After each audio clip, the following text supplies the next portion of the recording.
Capítulo 14.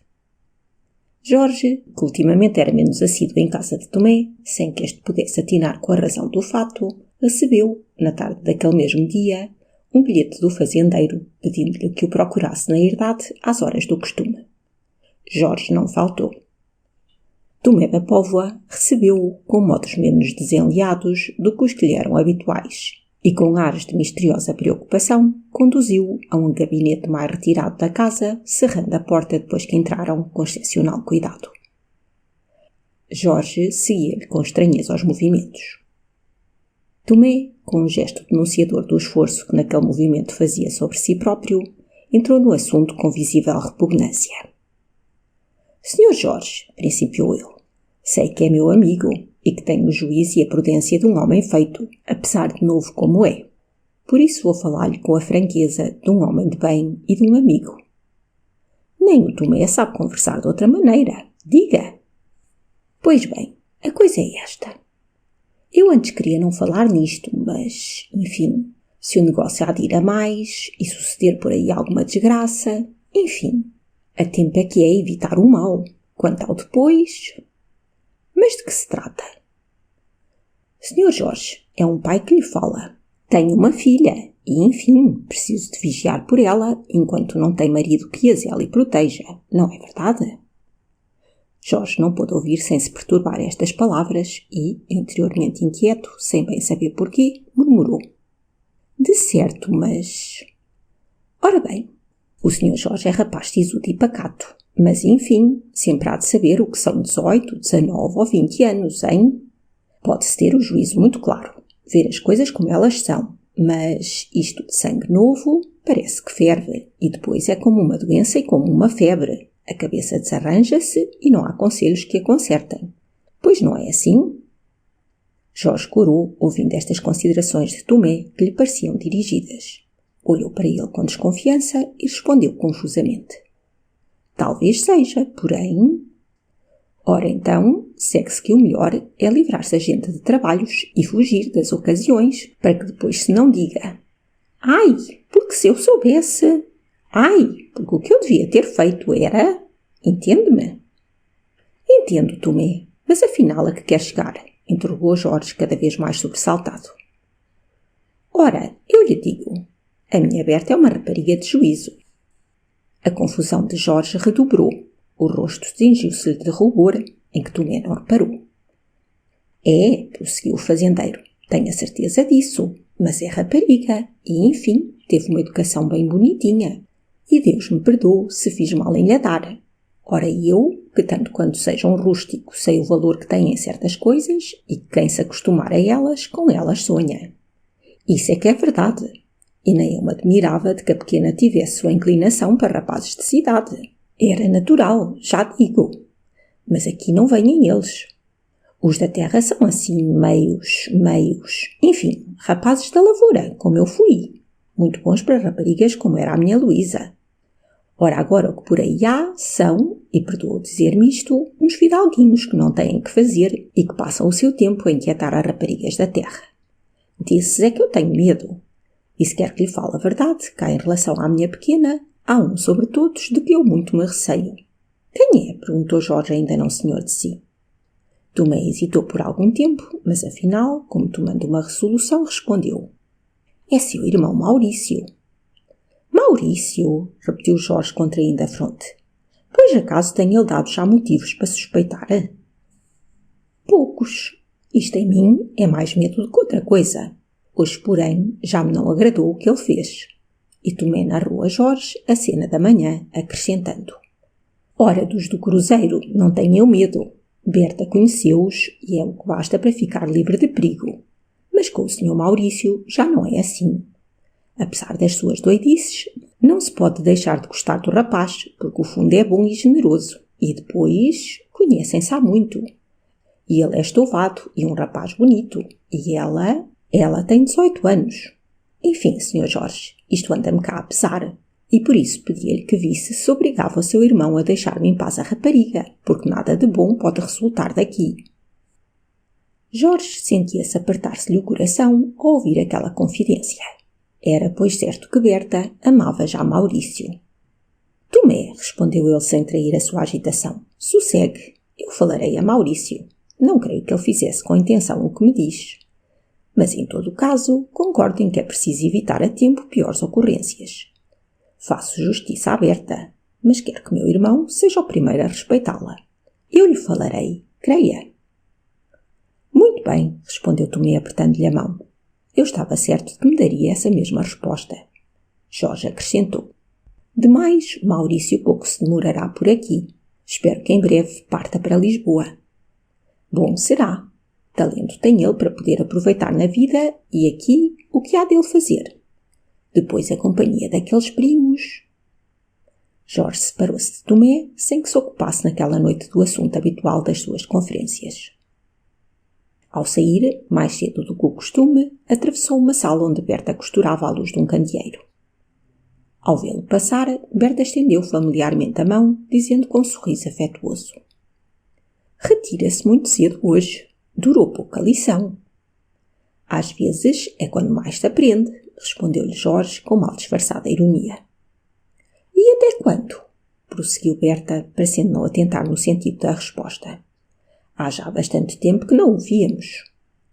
Até cedo. O Sr. Maurício vejo-o mais vezes. Ainda ontem aí passou. Sim, disse Jorge com um malicioso sorriso. Maurício tem essa habilidade de ser visto todos os dias por as mulheres bonitas da terra. Berta olhou admirada para Jorge. Feriu-na aquelas respostas secas e sarcásticas que não esperava ouvir-lhe. Então, dá-se ao trabalho de se mostrar a todas? Perguntou ela sem desviar os olhos. Sim, provavelmente, tornou Jorge no mesmo tom, e parece que todas se dão ao trabalho de lhe aparecer. Ah! E Berta calou-se. Fixou os olhos na costura e pareceu até esquecer-se da presença de Jorge na sala. Este, enfim, despediu-se, estendendo a mão a Berta. Boa noite, Berta. Sem levantar os olhos da costura e, portanto, sem lhe corresponder ao gesto de despedida, Berta respondeu. Boa noite, Sr. Jorge. Ofendeu-se, pensava Jorge ao retirar-se. Então há fundamentos para as apreensões de Tomé. Juízo de rapariga, afinal. Cabeça doida, que não espera que o coração se declare e alimenta paixões com reminiscências de romances. Pobre Tomé! É o que ele, afinal, colhe dos seus sacrifícios para a educar. Eu logo o supus. As reflexões de Jorge sucederam-se e encadearam-se neste teor. Crescia nele, mais do que nunca, a sua irritação contra Berta. Mas que tenho eu com Berta? Reconsiderava ele, para me importar com isto. Afinal, são pequenas fraquezas da rapariga e... Mas a amizade que consagra ao pai obriga-me a intervir. Maurício é um louco, e ela já vejo que não tem mais prudência do que outra qualquer rapariga da sua idade. E esta ideia de Berta ser sensível aos galanteios de Maurício era o que mais que tudo o incomodava. E Berta, que ficou pensando, com a cabeça inclinada sobre a costura, mas com a mão parada e o olhar pensativamente fixo. Por que é esta severidade de Jorge para comigo? Pensava ela. Não posso já duvidar. Há nele não sei que prevenção contra mim. Ou não me fala, ou fala-me deste modo. Um motivo leve não pode ser, porque Jorge é, ao que me dizem, um rapaz de tão bom senso que, de certo, por uma insignificância, não me trataria assim. Mas que faria eu? Nada. Sem mim há loucuras, ficam-me no pensamento, e aí quem as vai devassar? E que fossem? E que as achassem?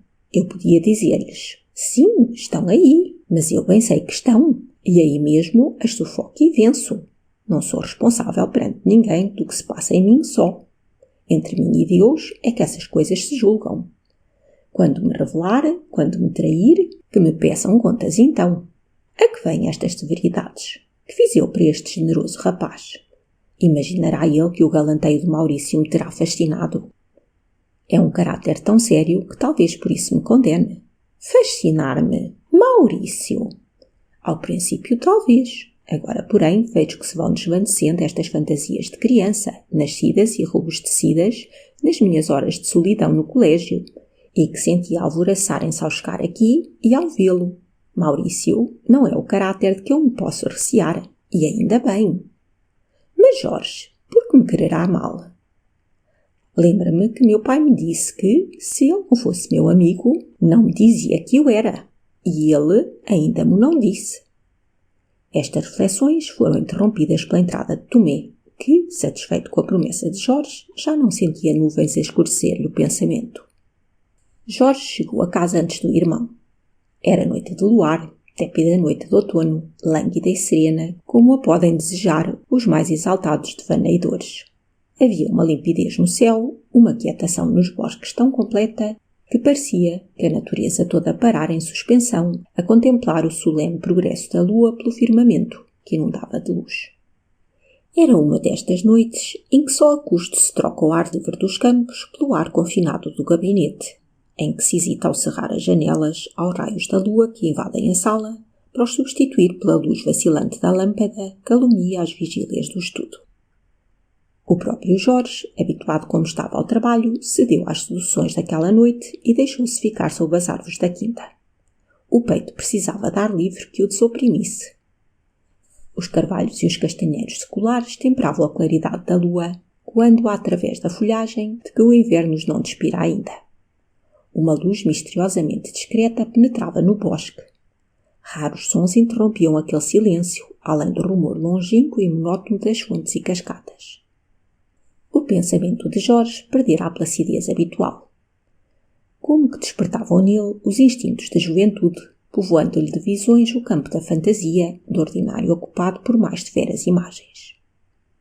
Os seus cálculos, os seus projetos de futuro, os problemas de administração que lhe absorviam o pensamento, cederam agora lugar a ideias menos positivas, a meditações vagas, a quase devaneios, em que raras vezes a sua razão se deixava arrebatar. Primeiro dominou a magia do passado. Evocou do silêncio dos túmulos aqueles dos seus antepassados que trouxeram, com todo o esplendor, o nome que hoje era o seu, os que mais alto elevaram o enegrecido brasão que honrava ainda a frontaria daquele solar em ruínas. Depois, saudades mais pungentes, dessas que ainda trazem vestígios de lágrimas, como restos da sua natureza de dor, de que só o tempo as vai privando, ocuparam-lhe o coração e o pensamento. A sombra da pálida e estremecida irmã, que a morte arrebatara quando mais seduzia com sorrisos e afagos, a sombra de Beatriz, que era a mais querida e mais dolorosa recordação daqueles rapazes e daquele velho, parecia surgir ao misterioso apelo da noite a vaguear, como uma aparição fantástica, por entre essas árvores que menina a viram e menina a protegeram do sol abrasador dos campos. Jorge ainda não esgotara as lágrimas consagradas à memória da irmã. Tinha-as nos olhos quando a tinha no pensamento a ela. Pouco e pouco, por uma insensível transição, a imagem de Berta substituiu a de Beatriz. Diferentes eram as impressões que esta nova imagem lhe produzia. Diferentes e indecifráveis quase. Já vimos que antagonismo de sentimentos havia no coração de Jorge em relação à filha de Tomé da Póvoa. Como lutavam a involuntária atração que por ela sentia com a refletida resistência que lhe opunha. Lidava por levantar obstáculos ao progresso do violento afeto que lhe ia tomando o coração e, a seu pesar, via que esses obstáculos eram inúteis.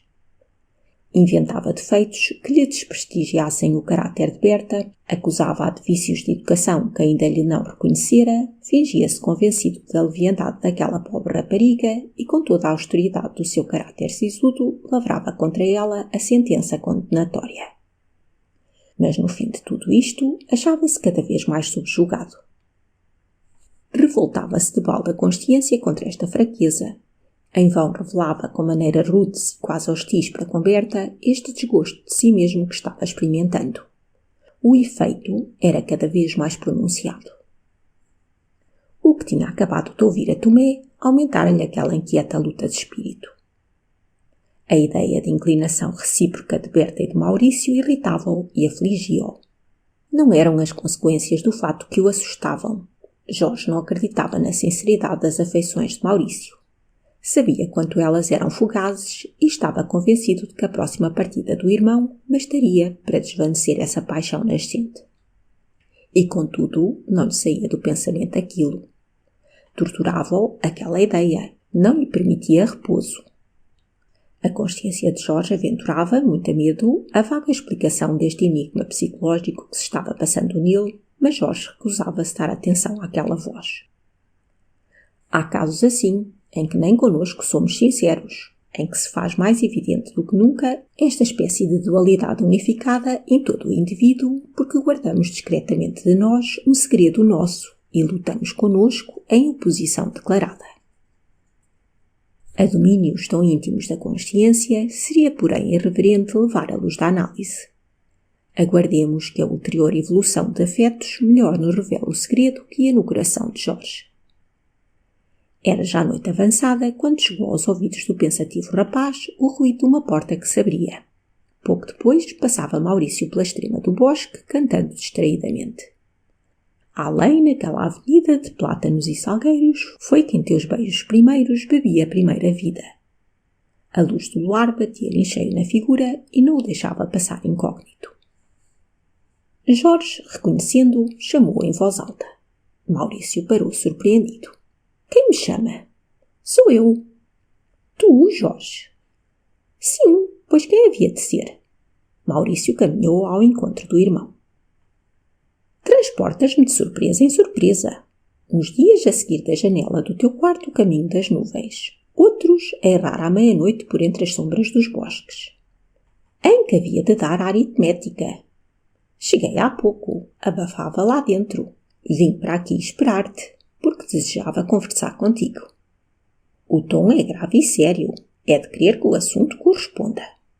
Não te enganas. É bastante sério o que tenho para dizer-te. Penetremos então na sombra druídica deste bosque para aumentar a solenidade da cena. Peço-te que deixes para outra ocasião as tuas observações joviais. Repito-te que é sério o que tenho para dizer-te. Pois aqui me tens sério como o assunto. Fala! Jorge guardou ainda por instantes silêncio. Sob os passos dos dois irmãos, ouvia-se estalar as folhas secas que alastravam no chão.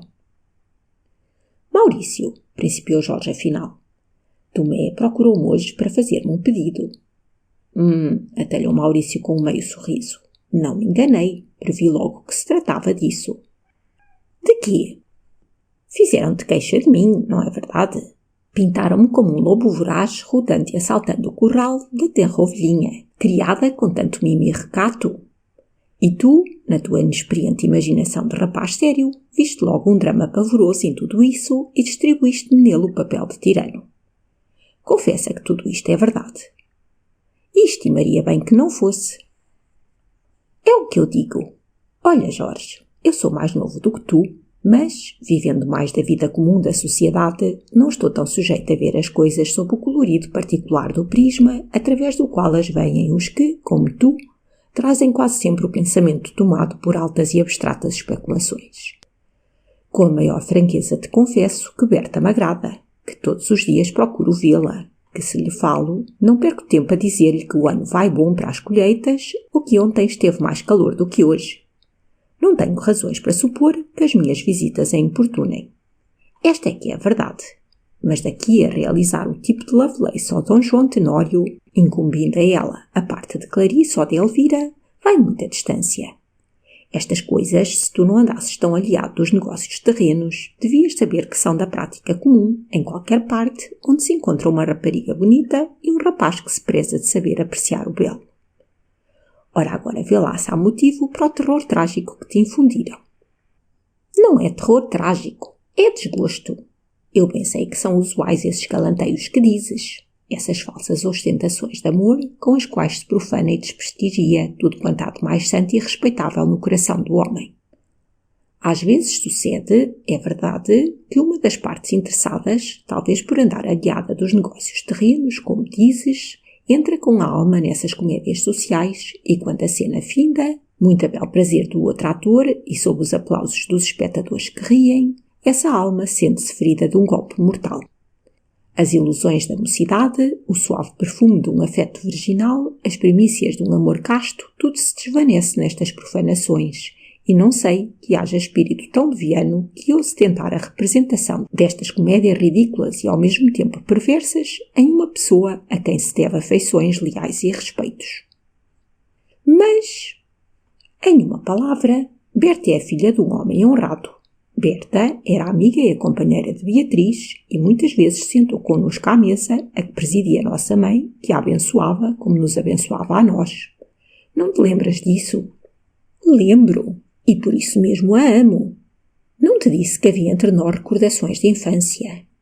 Ah, mas, exclamou Jorge com uma impaciência a que era pouco sujeito. Que amor! Um amor que fazes confidentes os primos do cruzeiro, que sabes tratarem irreverentemente todos os amores. Um amor que ostentas sem recato, chegando a sujeitar a apreciação cínica desses doidos a mulher que dizes objeto dele. Um amor que não procuras ocultar com aquele casto e natural pudor de uma alma de veras apaixonada. Que amor esse que apregoas sem escrúpulos nem reservas diante de quem quer que seja.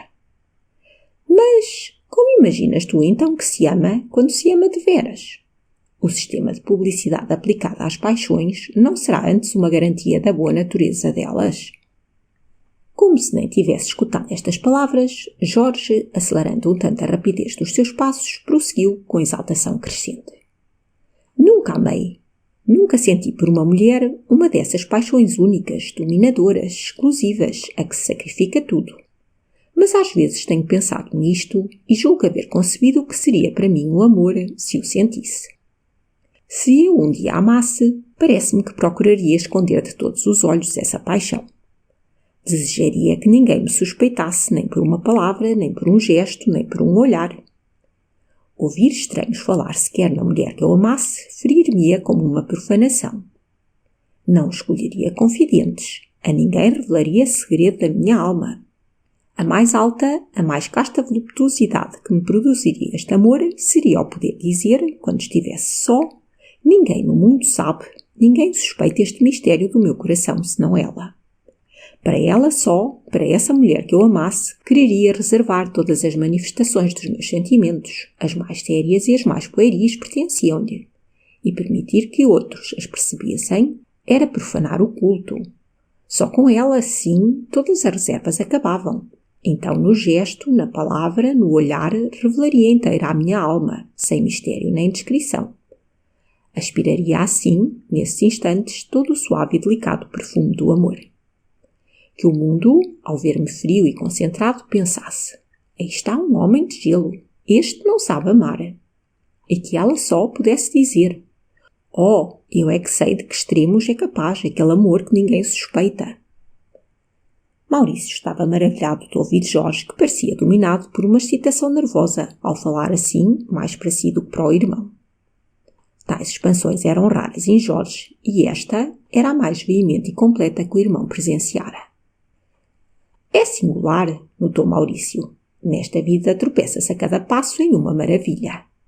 Quem te ouvisse agora não acreditaria que és aquele rapaz sério para quem as raparigas nem se atrevem a lançar um olhar furtivo, porque nunca uma frase de galanteio ou um sorriso as animou a tanto. Estou admirado e quase me convenço de que afinal sou apenas um simples curioso na arte de amar, cuja metafísica transcendente tu professas como verdadeiro mestre. A minha sensibilidade é menos exigente, mas por essa mesma razão admiro a suprema delicadeza da tua. Jorge, como que voltou a si e estranhou a exaltação de que se deixara possuir. Rindo e falando já em tom natural, tentou atenuar a impressão produzida e disse para o irmão: a lua tem decididamente uma influência poderosa até nos ânimos mais fleumáticos. Aí está que, querendo eu falar-te de coisas sérias, esqueci-me em uma divagação sentimental que Deus sabe até onde me levaria. Deixemos isto. Vais prometer-me, Maurício, que desistirás de inquietar Berta e tranquilizarás o espírito a Tomé. Ora, que ridícula promessa exiges tu de mim. Deixa-me ver de quando em quando aquela rapariga que eu te afianço que não corre perigo algum com isso. Quanto mais que eu não posso assegurar que ela de fato me corresponda. Não antecipes juízes sobre o efeito incalculável que pode produzir no espírito daquela rapariga a assiduidade das tuas atenções. Berta é muito nova, tem hábitos e gostos de cidade, e não é de crer que possas ter na aldeia concorrentes que te ofusquem. Por isso, o melhor é acabar com esse galanteio perigoso para ela. Lembra-te das consequências que pode ter um tal capricho da tua parte, além de que parece que já te esqueceste da gravidade da nossa posição e das resoluções que há dias tomamos. Não me esqueci. Estou pronto para a primeira voz, mas enquanto espero, desejo dar um adeus à vida de rapaz. Mas evita sair dela, semeando remorsos que frutifiquem na tua vida de homem. Mas terminemos. Peço-te em nome de Beatriz que não continues galanteando Berta. Prometes? Maurício acabou por prometer. E horas depois voltavam a casa os dois irmãos. A lua declinava já no arco esplêndido que descrevia no céu. Fim do capítulo 14.